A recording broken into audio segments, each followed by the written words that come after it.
네, 안녕하세요. 주식은 역시 길이길이 새 길이십니다. 안녕하세요, 기르밴들. 12월이 출발하게 되었습니다. 한 해의 마지막인데 유종의 미라는 게 제발 좀 있었으면 좋겠습니다. 같이 공부하시죠. 렛츠 기릿.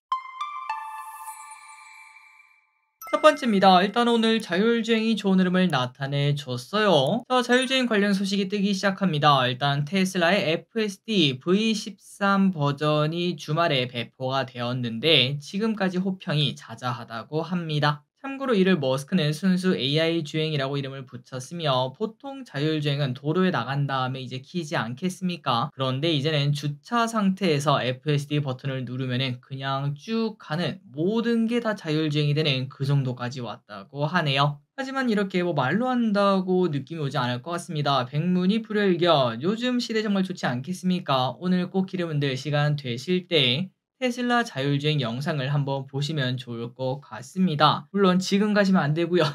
제 영상 다 보시고 난 다음에 그리고 검색하셔도 들어가셔도 되는데 저는 어제 모카라는 유튜브 알고 계시죠? 자동차 유튜버입니다. 거기서 봤는데 야 진짜 무섭더라고요. '어떻게 차가 이렇게 움직이나.'라는 생각이 들었고 '우리나라는 도대체 뭐 하고 있나.'라는 생각이 들 정도였습니다. 어쨌든 자율주행 시대가 성큼 다가오는 모습인데 꼭 이 영상 보시고 난 다음에 한 번쯤은 자율주행 테슬라 이렇게 치시면은 이번에 업데이트된 걸 한번 볼 수 있을 겁니다. 대박이에요, 진짜. 그리고 관련주로는 국장 관련주도 있겠지만 해외 관련주도 관심 있게 보시면 좋을 것 같습니다. 국장 요즘 좀 분위기 안 좋지 않겠습니까? 그렇기 때문에 해외 관련주도 충분히 같이 볼 수 있는데 대표적인 주식 중 하나는 바로 모비라이라고도 말을 해볼 수 있겠죠. 최근 들어 미국에 있는 모비라이도 슬금슬금 올라가는 모습 보여주고 있습니다. 다음입니다. CES 매년 초 가장 뜨거운 이벤트.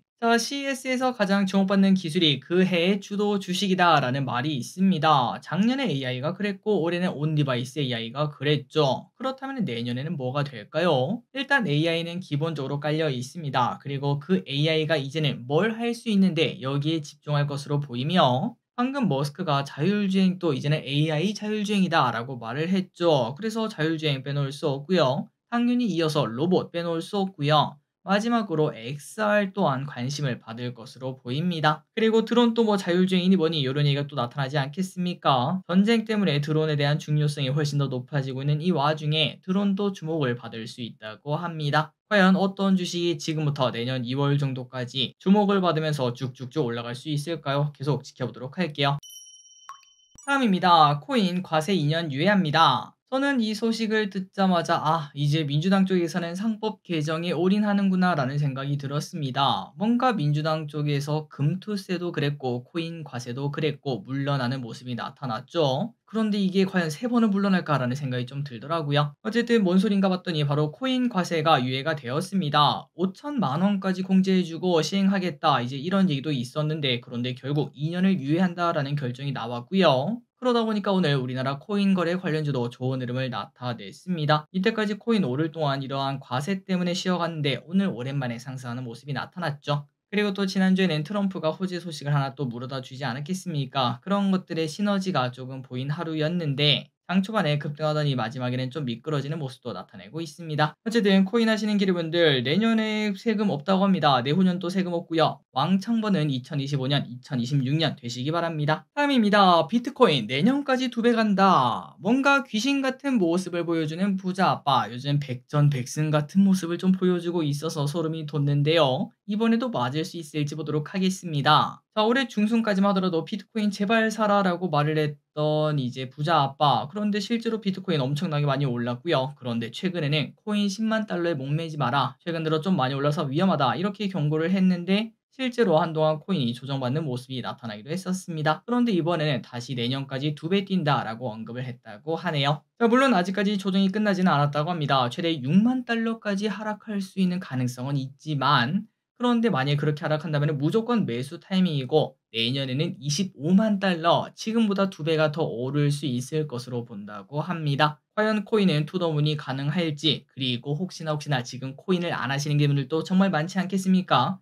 진짜로 비트코인이 막 6만 달러면 얼마죠? 8천만 원, 9천만 원. 그렇게 조정을 만약에 받는다. 1억이 깨졌다. 그렇다면 한 번쯤은 사볼까라는 생각도 해볼 수 있겠습니다. 물론 그런 말도 있습니다. 모두가 기다리는 조정은 오지 않는다. 과연 조정 올까요? 안 올까요? 다음입니다. 비트코인은 쉬어가는 모습을 나타내는데 하지만 알트코인 쪽은 좀 다른가 봅니다. 요즘 코인에서 가장 인기가 좋은 코인은 뭔가요? 라고 말을 했을 때 다 리플을 한 입으로 말을 한다고 하는데요. 리플은 지난 한 달 동안 무려 300%나 오른 코인이고요. 그리고 최근 일주일 동안 50%가 오른 코인이고요. 마지막으로 지난 밤에도 14%나 급등한 코인이라고 합니다. 자, 그렇다면 리플이 최근 들어 이렇게 급등한 이유가 뭔가? 바로 게리 갠슬러 SEC 위원장의 사임 때문이라고 하는데, 아니 길이 그거는 뭐 코인 전반적으로 호재 아니냐라고 봤더니 2020년부터 리플의 발행사인 리플랩이 SEC와 리플의 증권성을 가지고 분쟁을 이어나가고 있다고 합니다. 법원에서는 리플에 대해 일부 손을 들어주며 벌금을 10억 달러에서 1.25억 달러로 줄여주긴 했지만, 그런데 리플은 더 줄여달라라고 말을 하고 있거든요. 그런데 이 와중에 SEC 위원장이 지금까지 위원장이 바뀌기 때문에 그러면은 리플이 가장 큰 수혜를 받는 거 아니냐, 이러한 기대감이 나타났다고 합니다. 그러다 보니까 왼쪽에 보다시피 리플 최저 686이 딱 한 달 전이었는데 지금은 3,400원까지 올라와 있습니다. 대박이네요. 다음입니다. 코인 소식은 이제 그만 보도록 하고 다음 이야기로 넘어가도록 하겠습니다. 요즘 해외에서 유행하는 디저트가 뭔가 봤더니 바로 이거라고 합니다. 왼쪽에 보이는 이 꿀떡. 그런데 이거를 그냥 먹는 게 아니라 바로 우유랑 섞어 먹는, 말 그대로 우유에 말아 먹는 디저트가 유행이라고 하는데요. 우리나라에서는 상상도 못하는 방법이지만 해외에서는 맛있다고 난리라고 합니다. 진짜 말 그대로 유튜브나 아니면 틱톡 등에서 꿀떡 시리얼이라고 치면은 여러 콘텐츠가 뜨고 있는데, 그런데 생각해보면 맛있을 것 같기도 합니다. 팥빙수에 떡 먹을 때 진짜 맛있잖아요. 그거랑 똑같지 않을까라는 생각이 드네요. 그리고 또 이걸 봤을 때 그 생각이 들었습니다. 우리가 봤을 때는 야, 우리가 생각도 못한 방법으로 먹는구나 라는 생각이 들었는데, 아마도 이탈리아 사람이 우리나라가 아메리카노로 먹는 거 볼 때 아마도 이 심정이 아닐까라는 생각이 듭니다. 다음입니다. 기릿이 좋아하는 섹터는 좀 뚜렷한 편입니다. 바닥에서 강하게 치고 올라가는 친구들을 많이 좋아하는데요. 물론 그런 친구들 다시 이제 저항선에 두드려 맞고 떨어질 가능성도 분명 높긴 하지만, 성공했을 때 먹을 게 가득하다 보니까 저는 좋아하는 편입니다. 그래서 사실 최근 들어 이제 증시가 너무 안 좋다 보니까 모든 기업들이 다 난리가 나지 않았겠습니까? 그런데 항상 이제 이 다음에는 강한 상승장이 나온다는 걸 저는 알고 있다 보니까 최근에는 설레서 잠도 잘 안 오더라고요. 어쨌든 자율주행과 토큰 코인 이거를 좋아하는 거 알고 있을 거라고 생각하고, 그 외에도 계속 보고 있는 섹터는 바로 엔터와 게임주입니다. 기대 업사이드는 그렇게 크지는 않아도 그럼에도 잘 풀리면 50%에서 100%를 충분히 노릴 수 있는 섹터죠. 참고로 JYP는 벌써 바닥권 대비 50% 넘게 상승을 했습니다. 자, 엔터주는 그렇다면 뭐 때문에 봐야 되는가? 내년 BTS, 불핑 컴백, 저연차 IP의 성장세에 집중을 해야 된다고 하고, 그리고 게임주는 신작 기대가 뭐 당연히 있겠죠. 그리고 앱 수수료 인하 기대감이 당연히 크다고 합니다. 그렇기 때문에 엔터란 게임주를 관심 있게 보고, 혹시나 어떤 주식을 봐야 될지 잘 모르겠어요, 이런 거 공부하기에는 시간이 좀 부족합니다, 그렇게 생각하신다면은 ETF가 당연히 대안이 될 수 있습니다. 자, 여기 보시면은 ETF에서 그냥 게임이라고 치면은 나오는 ETF, 그 다음에 이제 엔터라고 치면은 나오는 ETF, 이 두 개를 가져왔는데 차트가 좀 비슷하지 않나요? 최근 들어 이제 바닥을 찍고 쭉 올라오는 모습을 보여주고 있고, 최근 3개월 신고가까지 쓰는 모습을 보여주고 있습니다. 과연 내년에는 어디까지 갈지 한번 생각을 해보면서 어떤 주식을 사야 될지 모르겠다면 ETF도 그 대안이 될 수 있겠습니다.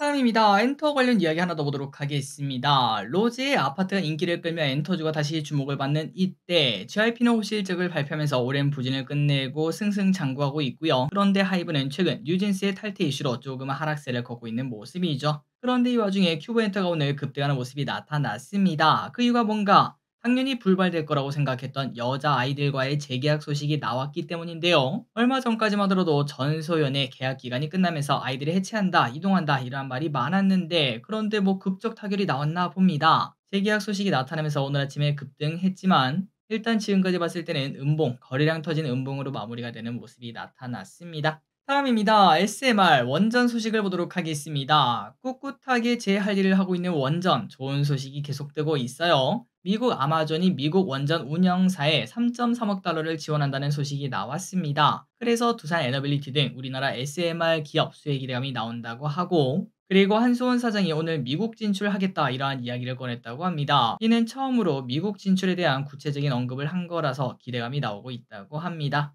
다 잘 됐으면 좋겠네요. 그리고 이제 관련주로는 뭐 두산 에너빌리티, BHI 등이 있겠지만 미국 주식도 많지 않겠습니까? SMR이나 오클로 이런 기업들도 볼 필요가 있겠습니다. 다음입니다. 최근 한국 증시는 부진한 모습을 보여주고 있습니다. 대선 이후 글로벌 경제가 변하고 외국인들이 이탈하는 속도가 빨라지고 우리나라 망했다라는 얘기가 나오기 때문인데요. 이렇게 외국인 자금이 이탈하는 이유는 실적 전망이 안 좋은 점도 있지만 환율의 변화가 가장 클 것 같습니다. 그래서 한국투자증권이 지금 봤을 때는 아직까지도 밸류업을 보는 게 좋을 것 같습니다. 안정적인 투자처를 찾아야 됩니다. 라고 말을 했고요. 자, 그래서 앞으로 어떤 걸 봐야 되는가? 밸류업 지수에 새롭게 편입될 수 있고 수익성과 주주 환원적인 측면에서 다른 산업과 차별화된 은행, 통신, 지주사 이렇게 주목하자라고 말을 했습니다. 자, 참고로 왼쪽에 있는 게 코리아 밸류업 지수 ETF인데요. 그런데 주가는 신통치 않은 모습을 최근 보여주고 있습니다. 자, 하지만 은행에 대해서는 조금 걱정이 나온다고 합니다. 은행은 보통 금리 인상기에는 좋고요. 인하기에는 나쁩니다. 뭐 그건 당연하겠죠. 금리가 높다 보면 우리한테 대출 이자를 많이 받아갈 거고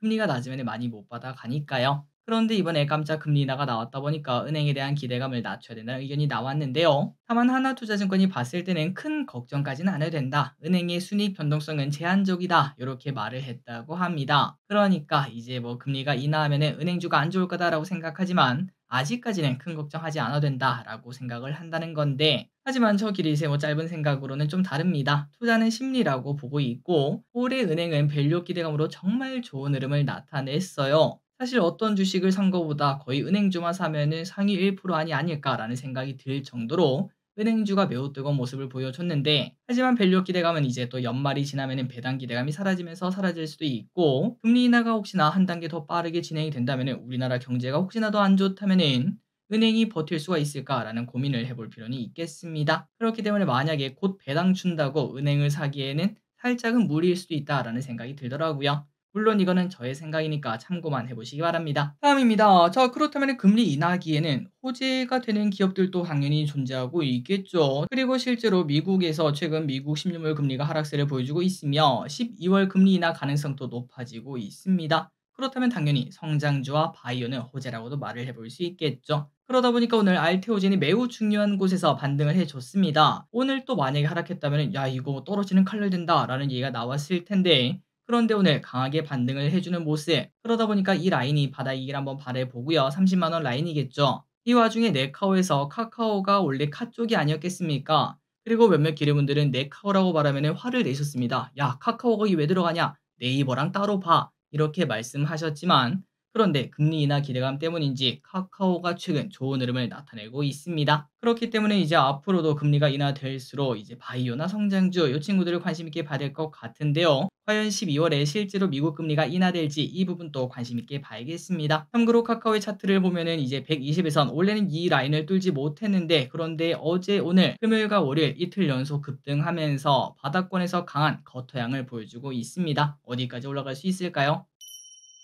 다음입니다. 오늘 대왕거래 관련주가 크게 하락했습니다. 처음에는 저 그걸 보고 뭐야 12월에 그 시추한다더니만 벌써 뉴스에 팔아란가 라는 생각이 들었는데 그런데 그게 아니었습니다. 예산이 컷 당하면서 주가도 컷 당했다고 합니다. 자, 원래 정부에서는 대왕거래 예산을 기존 505억 원으로 잡았다고 합니다. 그런데 이번에 통과된 예산이 단돈 8억 원. 잘라도 너무 많이 자른 거 아닌가라는 생각이 들죠. 8억으로 뭘 할 수 있겠습니까? 이렇게 보니까 주가가 떨어질 수밖에 없었다라는 얘기를 해볼 수 있겠네요. 자, 참고로 500억도 정부가 500억, 그다음에 석유공사가 500억 해서 1000억 원을 투입하려고 했는데 이번에 깎이게 되면 결국 석유공사가 돈을 내야 되는데 하지만 석유공사 그 정도 돈은 없다고 합니다. 그러다 보면은 1차 시추부터 삐걱거릴 가능성도 있다 보니까 오늘 대왕거래 관련주가 급락하는 모습이 나타났습니다. 다음입니다. 다이소에서 출시한 화장품이 또 인기를 끌면서 품절 대란이 일고 있다고 합니다. 해당 제품은 왼쪽에 보이는 CNP 바이오디 TD 스팟 카밍 젤이라고 하는데요. 그나저나 이걸 누가 만들었나 봤더니 이번에는 LG생건이 만든 제품이라고 합니다. 속드름의 유명한 제품이라고 하는데 10월 말부터 인기를 끄며 완판 행진을 하고 있다고 하네요. 자, 그러면 LG생건 주가 올랐냐 하고 봤더니 그러기에는 시가총액이 너무 컸습니다. 이때까지 다른 기업들은 시가총액이 작다 보니까 다이소에서 잘 팔리면 분명 매출에 큰 영향을 줬지만 하지만 LG생건은 덩치가 너무나 크다 보니까 이걸로는 아직 많이 부족하다고 하네요. 어쨌든 뭐 이 제품 유명하다고 합니다. 혹시나 관심 있다면 참고해 보시기 바랍니다. 다음입니다. 날씨가 너무 춥습니다. 이제 이번 주 날씨는 어떤가 하고 봤더니 흐린 가운데 일부 지역에 눈 또는 비가 내릴 수 있고요. 오늘은 수도권에 눈 또는 비, 그리고 금요일부터는 주말 사이 전라도와 제주도에 눈비가 올 수 있다고 합니다. 특히 중부지방은 비가 내린 후 추워질 예정이라고 하고, 오늘 밤부터 북쪽에서 찬 공기가 내려오면서 기온이 뚝 떨어진다고 하는데요. 참고로 오늘 아침 기온은 2도에서 10도, 적당했죠. 하지만 내일부터는 영하 7도로 뚝 떨어진다고 하니까 숨겨왔던 롱패딩 이제는 꺼내시고요. 얼죽아 하지 마시고요. 따뜻한 아메리카노 마시시기 바랍니다. 다음입니다. 취준생들이 기피하는 업종. 건설업종이 부실한 이미지나 열악한 환경으로 Z세대에게 외면받는 모습을 보여주고 있습니다. 고등학생 10명 중 9명, 대학생 10명 중 8명이 건설업 취업을 기피한다는 응답을 했는데요. 특히 고등학생의 절반 이상은 절대 취업할 생각이 없어요. 이렇게 말을 하기도 했습니다. 자, 건설업계에 부정적 이미지가 분명 존재할 수밖에 없을 것 같습니다. 그렇다면 결국 돈이라도 많이 줘야 사람들이 갈 텐데 그것도 어렵다 보니까 산업 전반에 걸쳐 인력난이 생길 수밖에 없고 결국은 그 빈자리를 외국인으로 채울 수밖에 없을 것 같은데, 그런데 또 그러다 보면 건설에 대한 그런 신뢰도 이런 부분도 고민이 많아질 것 같습니다. 안 그래도 요즘 여기저기서 듣다 보면 요즘 건설 현장 가면은 외국인이 대부분이라고 합니다. 마지막입니다. 개인적으로 정리했을 때 내년 이후에 상승할 섹터로 여러 가지를 생각하는 편인데요. 2차전지 반도체, 메타버스, 6G 핵융합 등등이 있는데 그 중에 하나 바로 양자컴이었습니다. 그런데 요즘 양자컴이 너무나 뜨거워서 사실 배가 좀 많이 아픈 상황이에요. 물론 미국에서만 양자컴이 정말 뜨거운 모습, 왼쪽 차트 미쳤죠. 그 반면 국내 양자컴은 애매한 포지션이긴 하지만 그럼에도 상승은 해내고 있습니다. 자, 그렇다면 양자가 왜 오르는가? 여러 가지 호재가 나오고 있는데요. 일단 미국에서는 트럼프가 중국 규제에 양자컴도 포함한다는 이야기가 나오는 게 시작이었습니다. 이때부터 주가가 미친 듯이 올라갔죠. 그리고 우리나라에서는 정부가 내년 양자 신규 사업 7건에 490억을 푼다, 이러한 이야기도 있었습니다. 과연 어디까지 올라갈 수 있을지, 우리에게 매수 기회를 줄 수 있을지도 한번 볼 필요가 있겠습니다. 자, 오늘의 공부 여기까지 끝났습니다. 항상 이렇게 같이 공부해서 진심으로 감사합니다. 지금까지 이길이셨습니다. 빠이요.